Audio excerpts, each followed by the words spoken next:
Oil అనేది ఒక పెద్ద క్వశ్చన్ మార్క్, ఒక పెద్ద టాపిక్. అసలు ఏ ఆయిల్ వాడాలి హార్ట్ హెల్త్ కోసం? సో బేసికలీ రక్తం మందం అయినప్పుడు, which happens because of glucose imbalance, high processed foods తినేదాని వల్ల, ఎక్కువ చక్కెర వాడేదాని వల్ల, రైస్ అండ్ వీట్లో హై కార్బ్స్ ఉన్న దాని వల్ల సడన్ రిలీజ్ ఆఫ్ గ్లూకోజ్ వల్ల రక్తం మందంగా ఉంటుంది. ఆ రక్తం మందం అయినప్పుడు బాడీ దాన్ని కొలెస్ట్రాల్ గా మారుస్తుంది.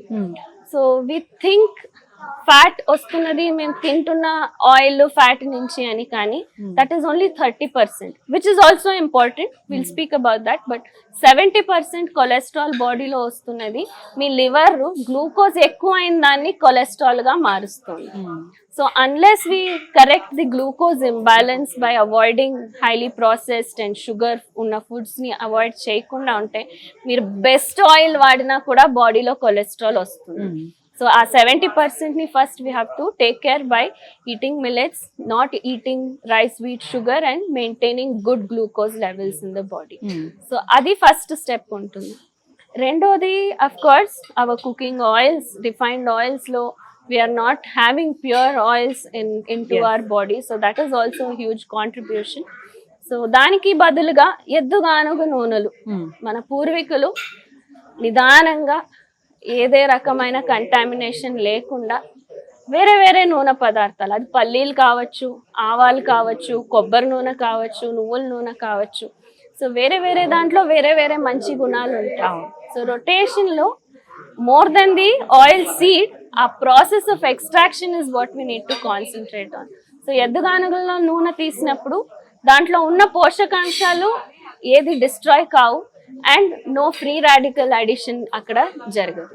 So at standard temperature and pressure oils are extracted and ఈ రకమైన నూనెలు ఆరోగ్యానికి మంచిది. ఓకే, సో ఎట్టి పరిస్థితుల్లో మీరు చెప్పినట్లుగా మీరు ఎన్నో వీడియోస్ లో చెప్పారు, వైట్ రైస్, వైట్ షుగర్, ఈ వైట్ సాల్ట్ ఇలాంటివి ఎట్టి పరిస్థితుల్లో తీసుకోకూడదు, మైదా ఇలాంటివి ఖచ్చితంగా అందరూ కూడా పాటించాలని కోరుకున్నాం డాక్టర్ గారు. సో చాలా మంది కూడా చెప్పిన వీడియోస్ వల్ల కావచ్చు, సో కోవిడ్ తర్వాత అది నేర్పిన పాఠాలు కావచ్చు, సో లైఫ్ స్టైల్ అనేది చేంజ్ అయిపోయింది, నేచర్తో కలిసి జీవించడం అనేది అలవాటు చేసుకున్నారు.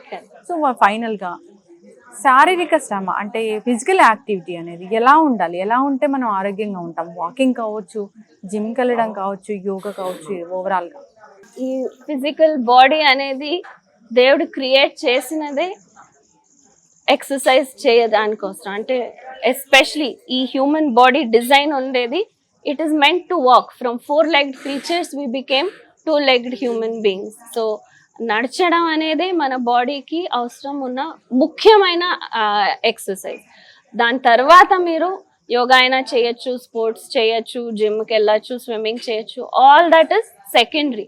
బట్ అవన్నీ చేస్తున్నామని మేము primary easy and simple walking ని మర్చిపోతున్నాం. సో ఎవరైనా ఏ వయసు వాళ్ళైనా ఏది డేంజర్ లేకుండా, ఎవరు టీచరు ట్రైనర్ అవసరం లేకుండా సహజంగా చేయొచ్చు. దేవుడే మాకు 2 years లోపల నేర్పించేది వాకింగ్. సో దీన్ని మర్చిపోవద్దండి. ఇంకేం చేసేదైనా అది మీకు ఎక్స్ట్రా, కానీ వాకింగ్ అందరూ కంపల్సరీగా చేస్తే has a huge role to play in avoiding lots of diseases. Blood flow, circulation జరుగుతుంది, సో బ్లడ్ ప్యూరిఫికేషన్ జరుగుతుంది, న్యాచురల్ డయాలిసిస్ జరుగుతుంది, రక్తం పల్సగా ఉంటుంది, బ్లడ్ థిన్నింగ్ ఎఫెక్ట్. సో బీపీకి టాబ్లెట్ వేసుకునేది బ్లడ్ థిన్నర్, న్యాచురల్ గా అది మీరు రెగ్యులర్ వాకింగ్ చేసినప్పుడు జరుగుతుంది.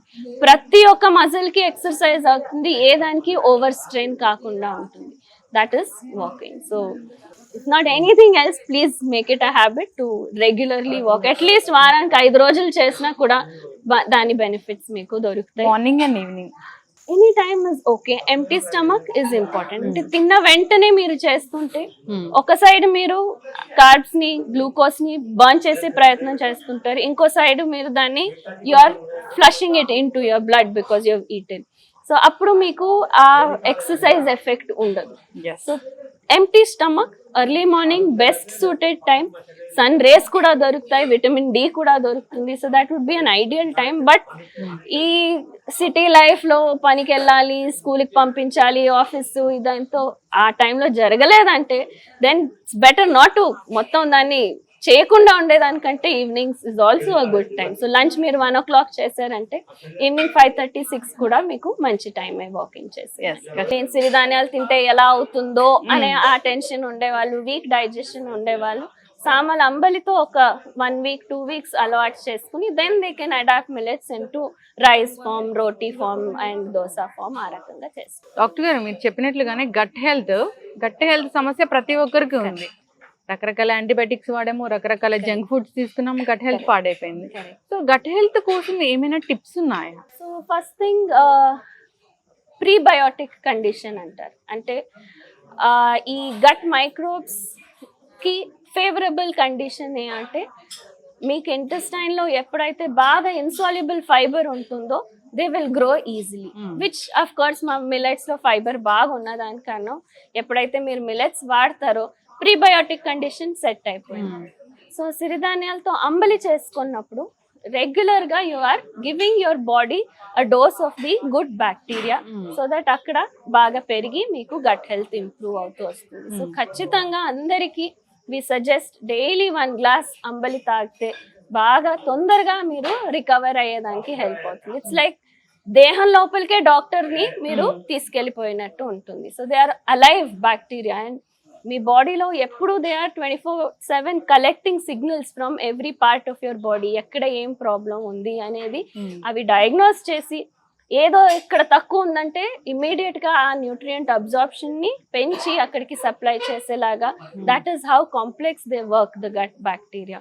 సో ఈవెన్ మన థింకింగ్ కూడా గట్ బ్యాక్టీరియా పైన ఇన్ఫ్లుయెన్స్డ్ గా ఉంటుంది. So we say no we have a gut feeling it will rain or gut feeling that this person is gonna win అలా.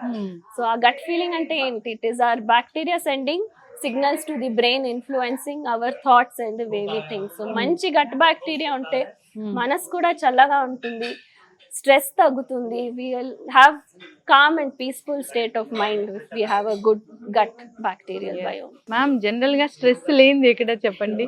సో జనరల్ గా IT people కావచ్చు, normal work చేసే వాళ్ళు కావచ్చు, హౌస్ వైఫ్ కి కూడా ఇప్పుడు స్ట్రెస్, పిల్లలు చదువుకోవాలా, వాళ్ళ పెద్దోళ్ళ వాళ్ళు ఇవంతా stress.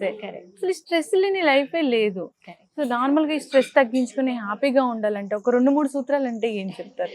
First thing I would suggest try to catch the sunrise టైంలో ఎప్పుడైతే మేము ఆ rising sun the colours change అయ్యేదాన్ని చూస్తామో మైండ్ లో బ్రెయిన్ లో హ్యాపీ హార్మోన్స్ సెక్రీట్ అవుతాయి. So sunrise and sunset direct గా వ్యూ చేసేదానికి if you take out 5-10 minutes in your routine, that will go a long way to make us feel calm and peaceful. Rendodi regular exercise is also essential for mental health. We think physical health మాత్రం అది అవసరం అనేది. Long walks, yoga, pranayama have a very important role even in our mental health. Stress తగ్గించేదానికి ప్రాణాయామం especially బాగా stress తగ్గించేదానికి సహాయం చేస్తుంది. And of course gut bacteria పెంచుకుంటే you have a good gut biome, automatically stress levels తగ్గుతాయి. సో ఈజీగా we cannot handle everything, like situations వస్తుంటాయి స్ట్రెస్ వచ్చేలాంటివి, బట్ దాన్ని ఎలా హ్యాండిల్ చేస్తాం అనేది based on our state of health ఉంటుంది. సో బై డూయింగ్ దిస్ ఖచ్చితంగా తగ్గించుకోవచ్చు. ఎస్, ఖచ్చితంగా డాక్టర్ గారు చాలా చక్కగా చెప్పారండి. సో ఖచ్చితంగా డాక్టర్ గారు చాలా చక్కగా చెప్పారండి. అసలు మనం ఎలా ఆరోగ్యంగా జీవించాలి, అనారోగ్య సమస్యలు లేకుండా మనల్ని మనం ఎలా ప్రొటెక్ట్ చేసుకోవాలనేది. సో నెక్స్ట్ టైం మీరు వచ్చినప్పుడు మళ్ళీ ఇంకొక ఇంటర్వ్యూ కావాలండి నాకు. We'll plan. Yes, I'm also. It was a pleasure talking to you, and I hope దీని ద్వారా ఇంకా చాలా మంది దీన్ని విని సిరిధాన్యాల వైపుకి వెళ్ళి ఆరోగ్యవంతులు అవుతారని. ఖచ్చితంగా డాక్టర్ గారు చాలా చక్కటి ఇన్ఫర్మేషన్ అండి. ధన్యవాదాలు. Thank you.